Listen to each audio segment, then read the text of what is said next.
The scream splits the silence. It echoes through the marble halls of Vance Manor, sharp, terrified, and far too human for a place that usually hums with quiet luxury. For a heartbeat, everything freezes. Then, thunderous footsteps pound down the corridor. Leonard Vance, billionaire, CEO, and self-proclaimed king of the city, bursts through his mother's door. And what he sees will change everything. His mother, Evelyn, is trembling beside her velvet armchair, a fragile figure swallowed by age. And beside her, frozen mid-motion, stands Mariah, the maid. Her dark skin glistens with sweat. Her hand is raised, not in violence, but defense. But to Leonard, in that instant, it looks like an act of betrayal. "You dare lay a hand on my mother?" His voice shakes the air. Mariah stumbles back. "Sir, please, it's not what it looks like." "Security," he roars. "Get her out of my sight." The guards rush in, black suits cutting through the room like blades. Mariah's eyes widen as they grab her arms. She's terrified, but she doesn't fight. She can't. She glances at Evelyn,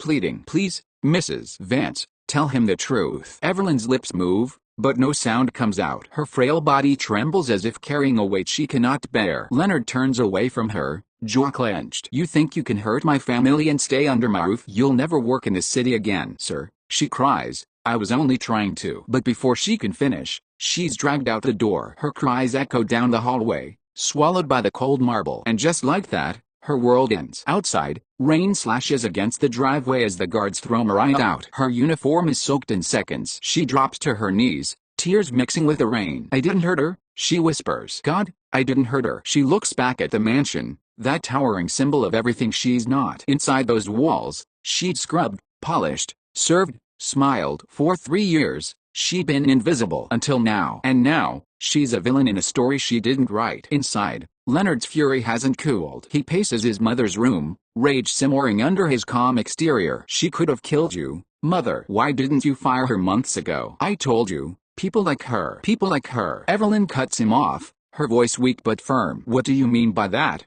Leonard?" He freezes. Her tone slices through him, not angry, but disappointed. "She's worked harder than anyone here," Evelyn says softly. "And she's been caring for me like a daughter. You saw a moment and judged her entire soul." "She hit you, Mother." "No, Leonard," she whispers. "I hit her." The air thickens. Leonard stares at her in disbelief. "I lost my balance," she continues, trembling. "She tried to catch me. I panicked. I struck her." She raised her hand to stop me, not to hurt me. Leonard shakes his head. "No, you're confused. I am old, not blind." Evelyn snaps, her voice shaking the chandelier. "You think the world bends around your anger, Leonard, but you've forgotten how to see people." Her words land like thunder. Leonard turns away, face tightening. But behind his hardened mask, a flicker of doubt stirs. Outside, Mariah sits in her small car, clutching a photo. It's of her daughter, Nia, 7 years old, gap-toothed smile, hair in bright braids. "Mommy, when you get paid, can we get my school shoes?" she'd asked that morning. Mariah squeezes the picture to her chest. She has no paycheck, no job, no roof. The mansion lights blur through her tears as thunder rolls overhead. She starts the car, but the engine only coughs. Dead. Like her hope. Cut back to Leonard, standing in his massive office the next morning. Below him, the city stretches like a kingdom. The skyline glitters, each light another deal, another conquest. He's used to control, used to fear, but something in his mother's words won't leave him. "You think this is about her? No, this is about you." He dismisses it, buries himself in work. But his empire feels different now, hollow, almost haunted. Every reflection seems to ask him the same question. What are you without mercy? Meanwhile, Mariah spends the night in her car outside a rundown motel. She clutches Nia's sleeping form, wrapped in a thin blanket. Rain taps on the windows like a cruel lullaby. "Everything's gonna be okay, baby," she whispers, even though she doesn't believe it. But she doesn't know, this is not the end of her story. Because someone else saw what happened in that mansion. Someone who knows the truth. And soon, they'll come forward. If your heart's already breaking for Mariah, hold on tight, because what's coming next will flip everything upside down. You're going to see just how powerful truth can be. The next morning, a letter arrives at the mansion. No return address, just one line on the envelope. You don't know what really happened that day. Leonard stares at it, unsettled. He doesn't open it yet, but something tells him this won't go away. Evelyn, from her bed, watches him quietly. For the first time in years, she looks at her son not as a success story, but as a man standing at the edge of a moral cliff. The mansion is quiet again. Too quiet. For the first time in his life, Leonard Vance doesn't feel powerful inside his own home. His empire, his billions, feels meaningless compared to his mother's silence. And that letter, it still sits unopened on his desk. Its weight feels heavier than gold. He turns it over in his hands. No signature, no seal, just that single haunting sentence. You don't know what really happened that day. He hesitates, then breaks it open. Inside, a photo. Grainy, black and white. Security footage. The image freezes him. It shows Mariah, in his mother's room, trying to catch Evelyn as she falls backward. Her arm is outstretched, her face twisted in fear. And Evelyn's hand, raised high, is the one that struck first. Below the photo, a note written in clean, careful script. Not everything in your house is as loyal as it seems. Some of us still have eyes for the truth. Leonard's pulse quickens. Who sent this? He mutters. Beautiful souls, I need you to listen closely, because this is where things start twisting in ways no one saw coming. If this story is hitting you like I think it will, you're gonna want to subscribe, because what happens next will blow your mind. Mariah sits alone, stirring a cup of coffee she can't afford. Her clothes are wrinkled, her eyes swollen from crying. She checks her phone. No messages, no job offers. Every cleaning company she's called refuses her the moment they hear her name. The Vance blacklist spreads fast. Then, a quiet voice behind her. Miss Mariah. She turns. A man in his 40s, tall, with kind eyes in a worn suit, stands there. He looks nervous but determined. My name's Daniel Rowe, he says softly. I used to work for Mr. Vance Security Division. Mariah tenses. If you're here to throw more dirt. He shakes his head. I'm here because I saw what really happened. Daniel slides a small USB drive across the table. That's from the East Hallway camera. They thought it was offline. It wasn't. You didn't hide her. You tried to save her. Mariah stares, speechless. Her throat tightens. Why are you giving me this? Because I know what it's like, he says. To be destroyed by that man's anger. I was fired for catching him covering up a construction accident years ago. 3 men died. He paid off the families. I still see their faces. Mariah swallows hard. So, this is revenge. Daniel shakes his head. No, this is justice. Later that night, Mariah watches the footage on an old laptop. Her hands tremble as the video plays. There it is, proof of her innocence. Proof she didn't imagine it. For the first time since that night, she exhales. But the relief is mixed with rage. How many others has he ruined like this? She whispers. Meanwhile, in the mansion, Leonard paces again. He's watched the same footage. The truth burns his chest like acid. His mother was right. He didn't see Mariah. He judged her. But there's something else in that footage. A shadow. A second figure in the doorway right before the altercation. Someone watching. He zooms in. The image blurs, then sharpens. It's his personal assistant, Clara Holt, the woman who's been by his side for years. She was there, and said nothing. Leonard feels a flicker of betrayal. What else has been hidden from me? The next morning, Mariah wakes to find her car towed. Her motel room locked. She's out of money. Nia's hungry. She looks at her daughter's sleepy face and whispers, I promise, baby, I'll fix this. That's when her phone buzzes. An unknown number. She answers cautiously. Hello. Mariah, a deep voice says. Meet me at the old library on 5th. Bring that footage. It's Daniel. A dusty, forgotten place filled with broken windows and the smell of old books. Daniel's already there, laptop open, stacks of papers spread out. I've been collecting things, he says. Files, emails, ledgers, all pointing to the same thing. Leonard's company has been laundering money through fake charities. Mariah's eyes widen. So he's not just cruel. He's corrupt. Daniel nods. And the public needs to see it. But not yet. First, we make him face you. That night, Leonard drives alone through the city. He stops outside a small park where he once played as a child. His reflection glows in the car window, polished, powerful, yet painfully empty. He thinks about his mother's words. Forgiveness will free you more than vengeance ever will. He doesn't know yet, but redemption is about to test him harder than greed ever did. At the same time, Mariah uploads the security footage to private cloud. She looks at the screen, her jaw set. No more silence, she says. But before she can log out, a message pops up. Unknown user. You think that's enough to stop him? You don't know the half of it. Her blood runs cold. Daniel, did you send this? He shakes his head. No. But whoever did, they're inside his world. Meanwhile, inside the Vance Tower headquarters, Clara Holt, Leonard's assistant, stands in his office, typing furiously. She deletes camera logs, scrubs files, and copies certain emails into a hidden folder. She whispers to herself, if this leaks, we're both finished. Behind her, Leonard enters quietly. Clara, he says, voice calm but dangerous. Is there something you need to tell me? She freezes. Her hands hover above the keyboard. For a long second, silence hangs heavy between them. Then Leonard smiles, coldly. Don't worry, he says. I already know who betrayed me. But his eyes, They tell a different story. He's not sure anymore who the villain really is. What would you do if you found out the truth could destroy you as much as it could save someone else? Let me know in the comments, because Leonard's about to find out exactly what that feels like. Rain lashes the glass walls of Vance Tower, streaking the night sky with silver. Inside, the boardroom glows with a cold light of screens. The city below looks small, like pieces on a chessboard. Leonard sits at the head of the table, flanked by executives. On the surface, he's composed. Beneath the table, his fists tighten. Every number,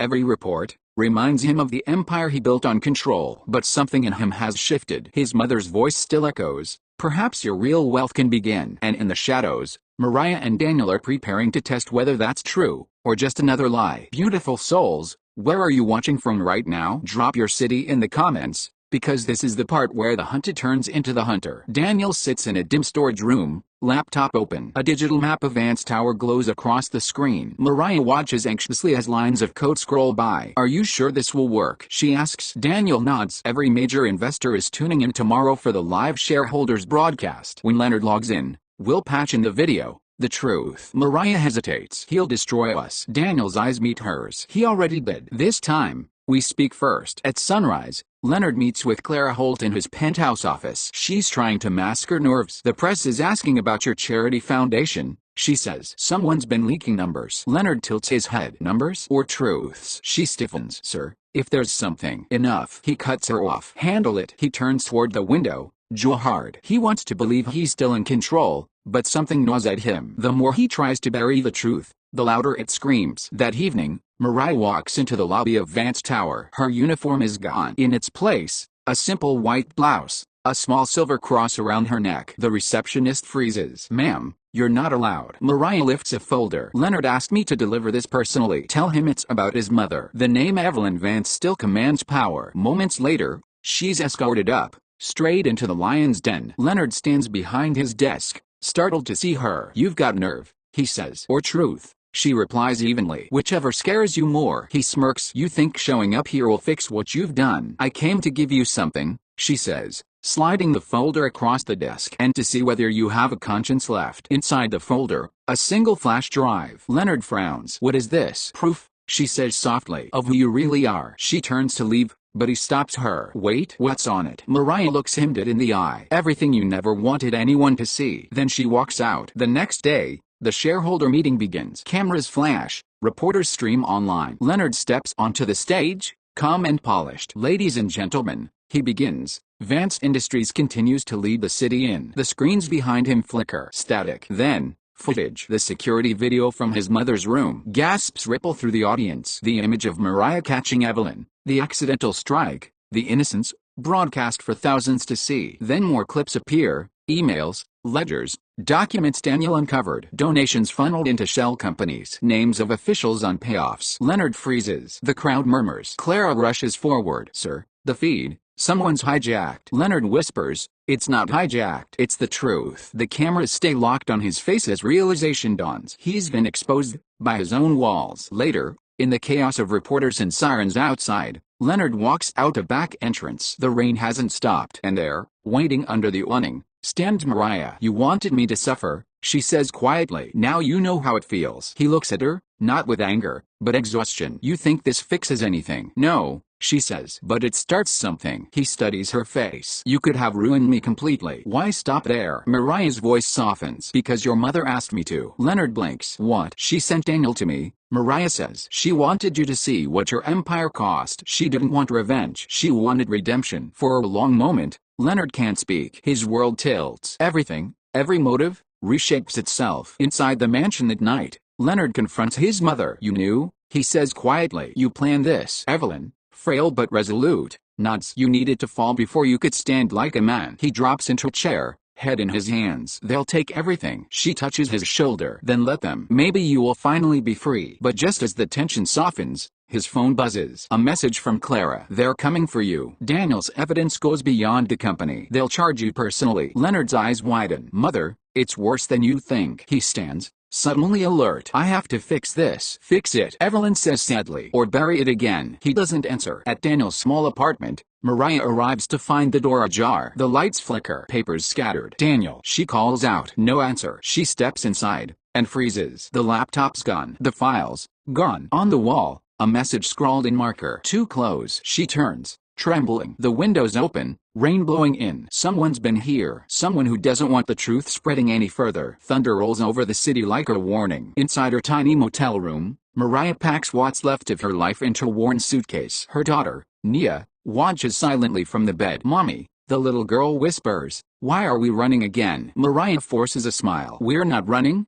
baby. We're moving forward." But her hands shake as she zips the bag. Daniel's gone. The files are gone. And the people she just exposed have deeper pockets and darker friends than she ever imagined. She glances out the window. A black car idles across the street. It's been there for hours. Mariah drives to Daniel's apartment one last time. Police tape flaps in the rain. An officer shakes his head. "Tenants missing. Place was ransacked." She asks, voice trembling, "Missing or taken?" The officer just walks away. Inside, she finds one thing the intruders missed: a small voice recorder under the couch. She presses play. Daniel's voice crackles through static. "If you're hearing this, they found me." The corruption goes higher, into politics, law enforcement, maybe even the press. Trust no one except Evelyn Vance. She knows more than she's saying. Mariah's breath catches. Evelyn, the one person she least expected. Across town, Leonard stands in front of a wall of reporters. Cameras flash. He looks exhausted. No perfect suit. No practiced smile. "I take full responsibility," he says, "for everything my company has done." Gasps ripple through the crowd. Clara, watching from the sidelines, mutters, "He's losing it." But Leonard isn't losing it. He's letting go. The microphones pick up his every word. "I believed power made me untouchable. But power without conscience destroys more than it builds. If there's punishment, I'll take it." The reporters shout questions. Leonard walks away. He doesn't wait for applause. He knows redemption isn't declared, it's earned. That night, Mariah arrives at Vance Manor. The guards hesitate, unsure of what to do. Evelyn herself opens the door, wrapped in a shawl, eyes filled with quiet knowing. "Come in, child," she says. Mariah steps inside. The same halls that once humiliated her now echo with silence. "I know about Daniel," Mariah says. "He said you could help." Evelyn nods slowly. "I can, but it will cost us both." From a drawer, she takes out an old envelope. Inside, letters, receipts, and photographs. "These," Evelyn says, "are proof that the corruption began decades ago. My late husband started it. Leonard only inherited the rot. I kept these hidden, waiting for the right moment." Mariah stares, stunned. "Why didn't you tell the authorities?" Evelyn sighs. "Because the authorities were bought long ago. But now, maybe it's time." The following morning,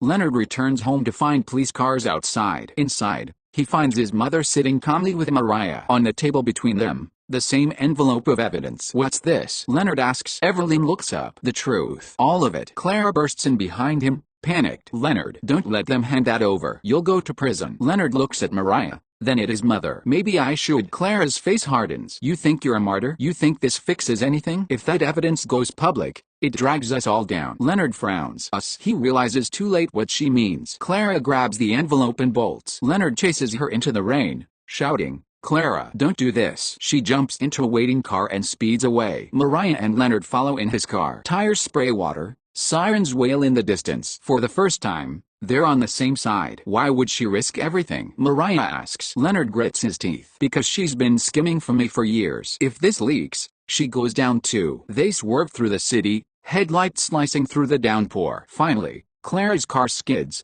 slamming against a guardrail. She stumbles out, clutching the envelope. Leonard approaches slowly. "It's over." Clara laughs bitterly. "You still think you're the hero in this story? Look around. Everyone's dirty, including you." Then she tosses the envelope into the wind. Papers scatter like confetti across the wet pavement. Mariah dives, catching as many as she can. Leonard kneels beside her, drenched, gathering the pieces. Somewhere in the chaos, sirens draw closer. Back at the mansion, Evelyn lies weak in bed. The stress has taken its toll. Leonard sits beside her, sulked and defeated. "I tried, Mother," he whispers. "But it's all falling apart." She smiles faintly. "Maybe that's what it takes to rebuild." Mariah enters quietly, holding the rescued documents, wet but legible. Leonard looks up. Their eyes meet. For the first time, there's no anger, only understanding. Mariah says softly, "We can still send this to the press." Daniel's backup drive was hidden in the cloud. "I found the access key in the recorder." Leonard stares. "You did?" She nods. "Daniel planned for everything." Evelyn exhales a trembling breath. "Then finished it,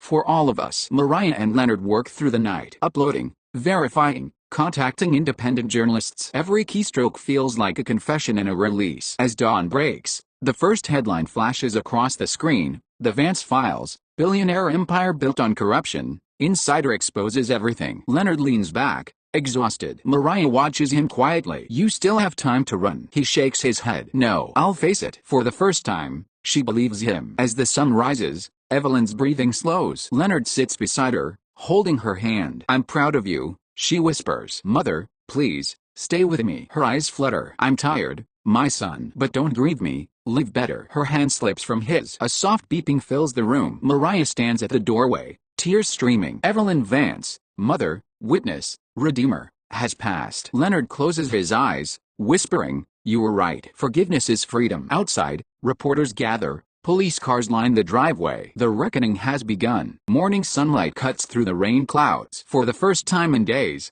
the city is quiet. News drones hover over Vance Manor, broadcasting live. Headlines flash across every screen. Vance Empire under investigation. CEO steps down, promises full restitution. Inside, Leonard stands by a window, looking out at the flashing cameras below. The mansion that once symbolized his power now feels like a monument to everything he must atone for. Across the room, Mariah packs a small bag. She's going home, with her dignity, her child, and a future she fought for. Two detectives enter the foyer. One of them nods respectfully toward Leonard. Mr. Vance, the charges are being processed. You can surrender voluntarily. Leonard nods. I'll cooperate fully. He turns to Mariah. You made me see what I refused to see. Thank you. Mariah shakes her head. Don't thank me. Thank your mother. She believed you could still change. He smiles faintly. She did. And she was right. As he walks toward the waiting car, reporters shout questions. Do you regret your actions? How much will this cost you? He pauses at the door, turns back once, and says softly, it cost me everything that didn't matter. Then he steps inside, and the car pulls away. Weeks pass. The news cycle moves on. But in one quiet corner of the city, a new foundation opens. The Evelyn Trust for Workers and Families. Mariah stands on the small stage at the ribbon-cutting ceremony. Nia sits proudly in the front row, clapping. Behind her, a banner reads, Healing the City, one honest hand at a time. A representative from the new board speaks. This foundation was made possible by the full transfer of Leonard Vance's personal fortune. Every dollar goes to the people his empire once ignored. Mariah steps up to the microphone. Her voice trembles, but with strength, not fear. Evelyn Vance taught me something before she passed. Forgiveness isn't weakness. It's the hardest kind of courage, because it means you believe people can change. She looks out over the crowd. Ordinary workers, single mothers, laid-off employees from the old Vance factories. We're not here to destroy. We're here to rebuild. Together. Applause breaks out, warm and genuine. In a clean, quiet prison courtyard, Leonard Vance tends to a small garden. Rows of tomatoes, lavender, and mint. The man who once owned skyscrapers now waters soil. A guard approaches with a letter from Mariah Bennett. Leonard wipes his hands and opens it. Mr. Vance, the foundation is growing faster than we imagined. People are finding jobs, homes, and hope again. I thought you should know that your mother's dream is alive, Mariah. He folds the letter carefully, looks up at the open sky, and whispers, thank you, Mother. For the first time in years, peace touches his face. A year later, a small community center bustles with laughter and music. Mariah walks through the doors carrying a tray of food. Volunteers wave. Children run past her. On the wall hangs a framed photo, Evelyn and Leonard, smiling together years ago. Below it, a plaque reads, Real wealth begins with compassion. Nia runs up, waving a report card. Mom, all A's. Mariah laughs, pulling her daughter into a hug. I told you, you're unstoppable. Across the room, the evening news plays quietly on a TV. A segment shows Leonard's release on parole. He's thinner, older,